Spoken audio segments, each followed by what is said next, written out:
Chairman Bernanke, it's nice to see you again. Thank you for your testimony. You talked a little bit in your remarks about the importance of not just talking about cutting, not just talking about taxing, what the composition of the spending looks like, what the comprehensive approach to taxation looks like.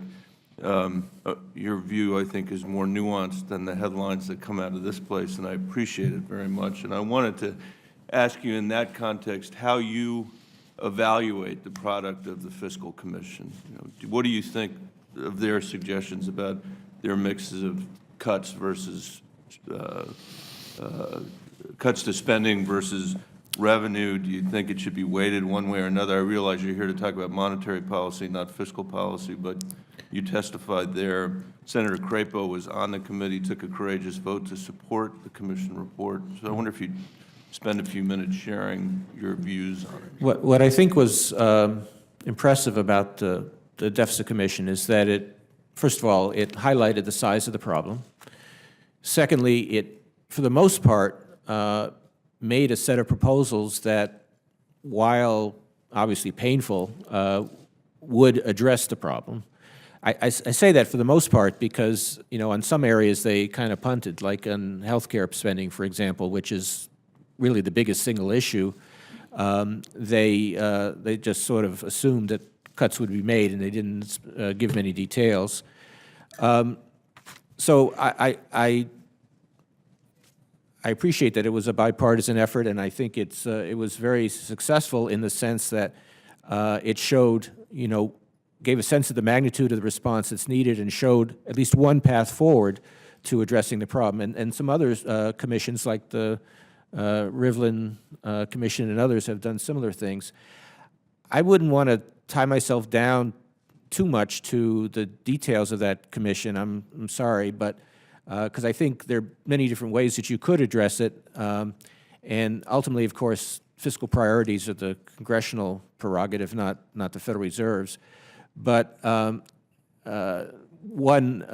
certainly one element there was pointing out the importance of addressing the long-term entitlement issues, which are going to become bigger and bigger and need somehow to be managed in a way that will provide essential services but will be affordable to the country.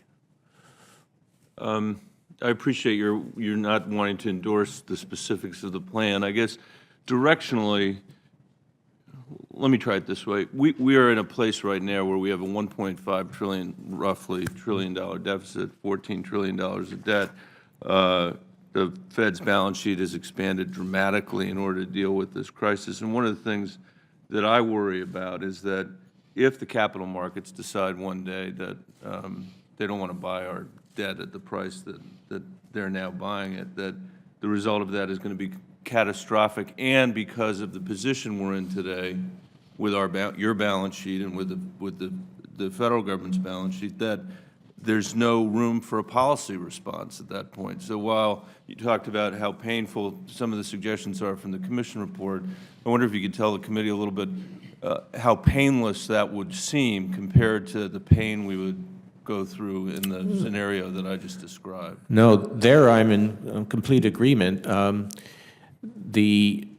think the thing to understand is that the long-term imbalances are not just a long-term risk; they're near and present danger. Right. To the extent that markets lose confidence in the Congress's ability to make tough choices, and they're going to be tough, there is the risk of an increase in interest rates, which would just make things worse because it means that a higher deficit, you know, it would increase the deficit because of higher interest payments. I think the sooner that a long-term plan is put in place to make significant and credible reductions in the path of the deficit, that it would have, the better it will be, and it would actually have benefits in the near term, not just 20 years from now. Right. I think that's very important because earlier there was some discussion about 10 years or 20 years.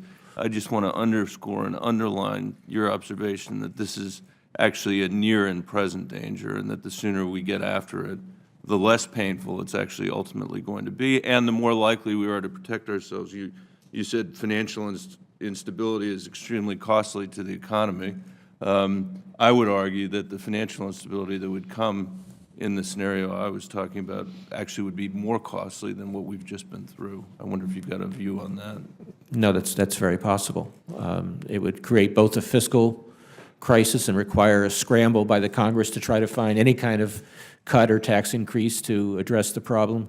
But a spike in interest rates would have also very adverse effects on a lot of institutions and portfolios, and could create a financial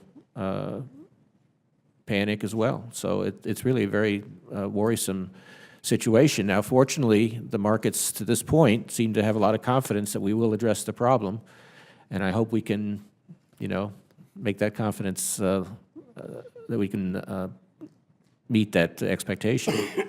Thank you. Thank you, Mr. Chairman.